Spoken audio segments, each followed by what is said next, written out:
কি প্রজেক্ট? আমরা বৃষ্টির জল কিভাবে সংরক্ষণ করতে হবে তার উপর প্রজেক্ট বানিয়েছি। এখানে কি কি আছে? এখানে এটা হচ্ছে ওয়াটার ক্যারেক্টার, এটা হচ্ছে ফিল্টার, আর এটা হচ্ছে জল জমা রাখার ট্যাঙ্ক। এটা কিভাবে কাজ করে, পদ্ধতি, সিস্টেম? এখানে বৃষ্টির জলটা ধরে রাখা হবে, এখানে জলটা ফিল্টার হবে, এখানে এই ট্যাঙ্ক ফিল্টার জলটা জমা হবে।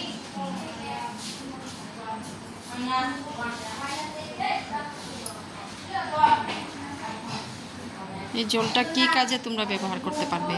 স্নান করা, বাসন মাজা, কাপড় কাচা, কৃষিকাজ, আরও বিভিন্ন কাজে ব্যবহার করতে পারি। এটা কি তোমরা দেখাতে পারবে?